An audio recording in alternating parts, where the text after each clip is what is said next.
Hello વિદ્યાર્થી મિત્રો, મનોવિજ્ઞાન ધોરણ 12. આજે આપણે મનોવૈજ્ઞાનિક પ્રતિમાનો વિશે માહિતી મેળવીશું. અસાધારણ વર્તન માટે જવાબદાર વ્યક્તિના પાસા, આઘાતજન્ય અનુભવો, જીવનના પ્રારંભિક વર્ષોના અનુભવો વગેરેનો અભ્યાસ અને મનોવૈજ્ઞાનિક પ્રતિમાનોમાં કરવામાં આવે છે. અસાધારણ વર્તનને સમજવાના પ્રયત્ન સ્વરૂપે જુદી જુદી વિચારધારાઓ મનોવિજ્ઞાનના અસ્તિત્વમાં આવી છે. એમાંથી જે મુખ્ય પ્રતિમાન છે એ મોડલ્સ તમને અહીં રજૂ કરવામાં આવ્યા છે. એટલે કે અસાધારણ વર્તન વ્યક્તિનું અલગ અલગ પ્રકારનું હોય છે. એવા અલગ અલગ વર્તનોને રજૂ કરવા માટે અથવા તો સમજાવવા માટે પણ વિચારધારાઓ અલગ અલગ છે. તો અહીંયા ઘણી બધી મનોવૈજ્ઞાનિકની જે વિચારધારાઓ છે આપેલી છે. એમાં સૌથી પહેલી છે મનોવિશ્લેષણાત્મક પ્રતિમાન, બીજું વાર્તનિક પ્રતિમાન, ત્રીજું બોધાત્મક પ્રતિમાન, ચોથું માનવતાવાદી પ્રતિમાન અને પાંચમું છે આંતરવૈયક્તિક પ્રતિમાન. અહીં આપણે મનોવિશ્લેષણાત્મક, વાર્તનિક અને બોધાત્મક પ્રતિમાન વિશે માહિતી મેળવીશું. સૌથી પહેલું છે મનોવિશ્લેષણાત્મક પ્રતિમાન. મનોવિશ્લેષણાત્મક પ્રતિમાન ડૉક્ટર સિગમન્ડ ફ્રોઈડની વિચારધારા પર આધારિત પ્રતિમાન છે. એટલે કે આ જે પ્રતિમાન છે એ મનોવૈજ્ઞાનિક ડૉક્ટર સિગમન્ડ ફ્રોઈડે આપેલો છે. આ તમને 1 માર્ક્સની અંદર પણ આવો પ્રશ્ન પૂછાઈ શકે કે મનોવિશ્લેષણાત્મક પ્રતિમાન એ કોની વિચારધારા પર આધારિત પ્રતિમાન છે? તો જવાબ આવશે ડૉક્ટર સિગમન્ડ ફ્રોઈડ. તેઓએ પોતાના ચિકિત્સાત્મક અનુભવોને આધારે આ વિચારધારા દર્શાવી છે. તેઓએ આ પ્રતિમાનમાં દર્શાવેલ મુખ્ય ખ્યાલોની સમજૂતી આપી છે, જે હવે આપણે મેળવીશું. સૌથી પહેલું છે એમાં ચેતન અને અચેતન મન. ચેતન મન એટલે જાગૃત અવસ્થા. ફ્રોઈડના મતે અસાધારણ વર્તન માટે અચેતન મનમાં રહેલી દમિત લાગણીઓ, આવેગો અને દુઃખદ અનુભવો જવાબદાર છે. તેઓએ દર્શાવ્યું છે કે ચેતન મન, અર્ધચેતન મન અને અચેતન મનના સંઘર્ષો વ્યક્તિને અસાધારણતા તરફ દોરી જાય છે. જો શું કહે છે વિદ્યાર્થી મિત્રો? અચેતન મન, જ્યાં આપણે જાગૃત આપણી અવસ્થા નથી, ત્યાં રહેલી આપણા મનની અંદર ક્યાંક છુપાયેલી દમિત લાગણીઓ, દબાયેલી, જેને આપણે જાહેર કરી શકતા નથી, આપણા આવેગો અથવા તો એવા આપણા દુઃખદ અનુભવો હોય, તો એ આપણા મનના અસાધારણ વર્તન દોરવા તરફ જવાબદાર થાય છે. બીજું શું કહે છે કે ચેતન મન, જાગૃત આપણું મન છે. અર્ધચેતન મન જાગૃત પણ છે અને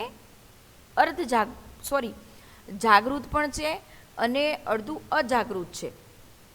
અને બીજું અચેતન, જે બિલકુલ નિષ્ક્રિય છે, જાગૃત અવસ્થા છે જ નહીં. જો એટલું જ વિચારો, સમજો કે જાગૃત અવસ્થા એટલે શું કહેવાય? આપણે જાગીએ છીએ, આપણી જે હોશો હવાસ છે, આપણી ખુલ્લી નરી આંખો દ્વારા આપણે જે જોઈ શકીએ છીએ, આપણે જે મહેસૂસ કરી શકીએ છીએ, આપણે જે સમજી શકીએ છીએ, એ બધી જ જાગૃત અવસ્થા કહેવાય. અને અજાગૃત અવસ્થા અથવા તો અચેતન એટલે શું? આપણે ચેતનામાં નથી, જાગૃત અવસ્થામાં નથી. આપણે સૂતા હોઈએ, આંખો બંધ હોય અને પછી કોઈ પ્રક્રિયા થઈ, તો એ પ્રક્રિયા છે એ આપણને ખબર હોતી નથી. એના માટે આપણે કોઈ વસ્તુ કહી પણ નથી શકતા. શા માટે? તો એ આપણા અચેતન, અજાગૃત અવસ્થાની સામે થઈ હોય છે. એટલે આની અંદર ચેતન મન, અર્ધચેતન મન અને અચેતન મન, આ 3 વસ્તુઓ તમને જણાવી છે. ચેતન મનમાં એવી ઘટનાઓ કે અનુભવોનું અંકન થાય છે જેનાથી વ્યક્તિ સંપૂર્ણપણે સજાગ કે જાગૃત હોય છે. જો હવે આમાં બતાવ્યું છે ચેતન મનની અંદર કેવા અનુભવોનું અંકન થાય, એટલે કે કેવું મન આવે છે એની અંદર, જેનાથી વ્યક્તિ સંપૂર્ણપણે સજાગ, જાગૃત આપણે હોઈએ અને આપણી સામે બનેલી ઘટના, તો તરત જ આપણે કહી શકીએ છીએ કે હા, મારી સામે બનેલી આ ઘટના છે. હવે એના પછી શું છે? અચેતન મન. અચેતન મનની અંદર એવી દમિત લાગણીઓ કે અનુભવો રહેલા હોય છે કે જેના માટે પડકારરૂપ, દુઃખદ કે અપમાનજનક પરિસ્થિતિ હોય. આપણા મનની અંદર ક્યારેય આપણું અચેતન મનની અંદર કોઈ પણ લાગણી હોય, એટલે કે આપણે એ વસ્તુને જાગૃત કરી શકતા નથી, જાહેરમાં લાવી શકતા નથી. દબાયેલી લાગણીઓ છે, એવા અનુભવો છે, અથવા તો આપણા માટે પડકારરૂપ પ્રશ્નો છે, તો દુઃખદ અથવા તો અપમાનજનક વસ્તુ હોય પણ એ ક્યાંક આપણા મગજની અંદર રહી ગયેલી છે, જાગૃત પણ છે અને અર્ધજાગૃત પણ છે. અસામાજિક અને નૈતિક રીતે ન સ્વીકારી શકાય તેવી તમામ લાગણીઓ અને આવેગો અચેતન મનમાં રહેલા હોય છે. એટલે સમાજ ક્યારેય એને સ્વીકૃતિ આપતો નથી, અથવા આપણે એને નૈતિક રીતે સ્વીકારી પણ નથી શકતા. તો આવી બધી જ લાગણીઓ અથવા આવેગો છે એ ક્યાં હોય છે? આપણા અચેતન મનની અંદર રહેલા હોય છે. અચેતન મનની વિગતોથી વ્યક્તિ સજાગ કે જાગૃત હોતો નથી. એક ગમે ત્યારે કોઈ પરિસ્થિતિ, ઘટના કે બનાવ બને છે ત્યારે અચાનક જ આપણા આવેગો અથવા તો આપણી પ્રતિક્રિયા સ્વરૂપે બહાર આવે છે. એટલે એનાથી આપણે જાગૃત હોતા નથી, આપણે સજાગ નથી હોતા. ક્યારે કઈ પરિસ્થિતિ થશે અને આપણે કઈ પ્રતિક્રિયા આપીશું એનાથી આપણે જાગૃત હોતા નથી. ફ્રોઈડે ચેતન અને અચેતન મનની સરળ સમજૂતી હિમશિલાના ઉદાહરણથી આપી છે. જો આ આકૃતિ 6.1 છે એ હિમશિલાની આકૃતિ આપી છે. એટલે કે આપણું ચેતન મન અને અચેતન મનની સમજૂતી આ એક આકૃતિ દ્વારા ફ્રોઈડે આપણને સમજાવી છે. હવે જો આમાં શું છે, આ જે આકૃતિ છે આ છે સમુદ્રમાં તરતી હિમશિલા છે. બહુ થોડો ભાગ પાણીની સપાટીની બહાર દેખાય છે. જો આખી આ હિમશિલા છે અને અહીંયા સુધી પાણી છે. આ ઘણો બધો મોટો ભાગ છે એ પાણીની અંદર આવેલો છે, જ્યારે પાણીની બહાર બસ આટલો જ ભાગ દેખાય છે. હવે આ જે બહારે દેખાયેલો જે ભાગ છે એ શું છે? ચેતન મન છે. જ્યારે આ બધું પાણીની અંદર ઢંકાયેલો ભાગ છે એને શું કહેવાય છે?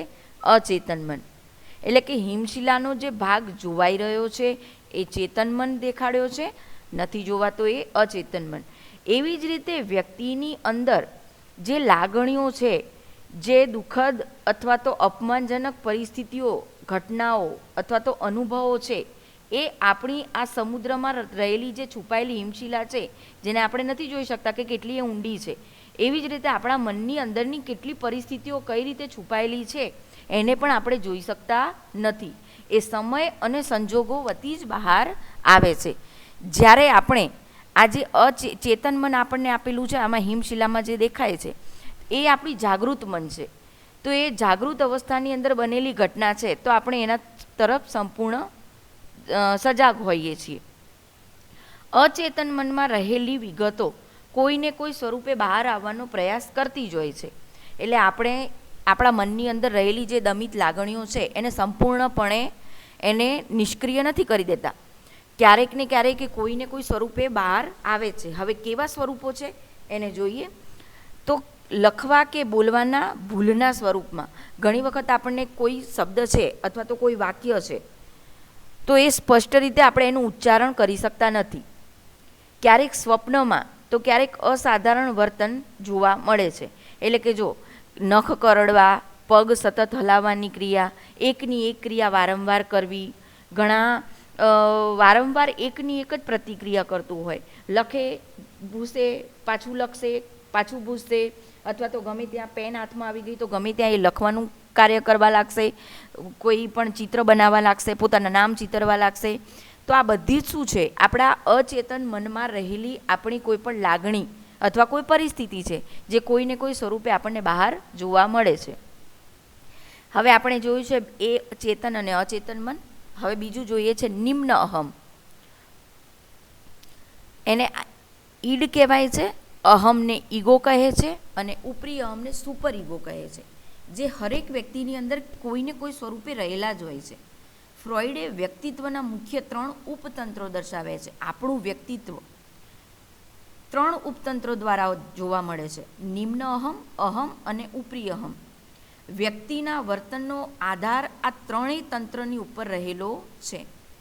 નિમ્ન અહમ એને ઈડ કહેવામાં આવે છે, મૂળ વૃત્તિ પર આધારિત છે, જે સુખના સિદ્ધાંતને અનુસરે છે. એટલે કે વ્યક્તિ કોઈ પણ પરિસ્થિતિની અંદર સુખી રહેવા માંગે છે. એમાં